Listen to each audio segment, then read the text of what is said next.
Hi everybody, Kieran Sampson here. The Nexus 5X and 6P from Google have just been released. Along with that comes the very latest version of Android, version 6.0 Marshmallow. Today I'd like to give you a quick tour of the new OS and show you some new features. Let's have a look. When you turn on the device for the first time, you'll see a different boot animation followed by a slightly different lock screen. As before, you swipe up to unlock the phone and swipe in from the right to bring up the camera, but instead of bringing up the dialer by swiping in from the left, from now on you get quick access to Google Voice Search. It seems lately with each new release of Android, Google are trying to find new ways to conserve battery power, and Marshmallow is no exception. Doze is a system that turns off as many system and app features as possible when the phone is on standby. Apps are effectively put into a kind of deep sleep and will only wake up to regularly give you what Google are calling priority notifications. This does mean it will be delaying getting some of your other alerts, but the amount of standby time added by Doze, in my opinion, makes it well worth the trade-off. Doze kicks in when the accelerometer on a device detects no activity for a while, so this does mean that the phone has to be left stationary for Doze to take effect. The result though is that you could go to bed with 100% battery life and wake up in the morning with as much as 97 or 98%. Useful especially on both previous Nexus 5 and 6 phones where the battery life was less than great. If you pull down the notification bar to show the quick settings and hold your finger over the settings icon until it spins rapidly, you'll see a message stating that the System UI tuner has been added to the settings menu. Go to the bottom of the menu to find the new settings. Tap it and a dialog box will appear stating fun for some but not for all, letting you know these settings are in beta. Tap understood to accept. First you've got quick settings, which allows you to rearrange the order of the notification bar toggle simply by pressing, holding and dragging an icon to the position where you want to place it.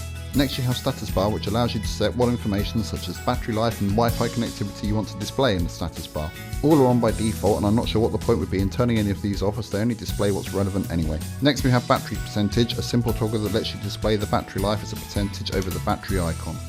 If for some reason you want to hide these options again, you can do so by tapping the menus icon from within the settings menu or by holding the settings icon as you did before to unlock the menu. Volume controls have been given a much needed revamp too. Now if you tap the volume rocker and then push the down arrow that appears to the right of the volume slider, you can adjust settings for notifications, media and alarms. Also, if you put the phone into silent mode and then push down on the volume rocker again, you'll conveniently put the phone into alarms only mode, meaning you'll only get alerted by way of audio and vibration for alarms. The do not disturb settings have now been moved to the notification tray toggles.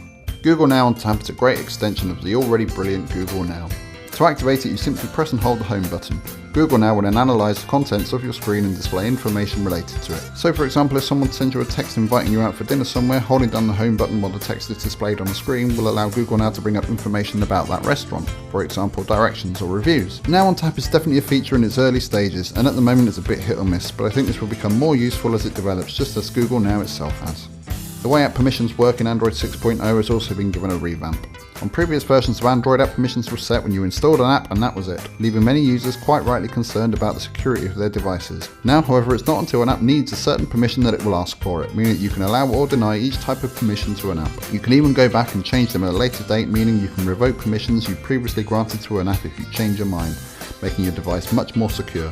The way Android uses external storage has also been modified, allowing you to store apps on your SD card. The storage menu has also been updated and we finally have that much needed File Explorer option at the bottom.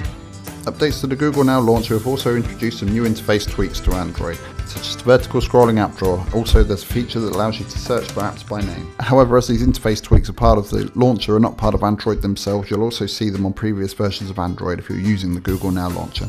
There you have it everybody, a quick walkthrough of the new features of Android 6.0 Marshmallow. I hope you enjoyed this. If you did, please feel free to hit that like button and subscribe if you'd like to see more in the future. Thank you and I'll see you guys again soon. Bye!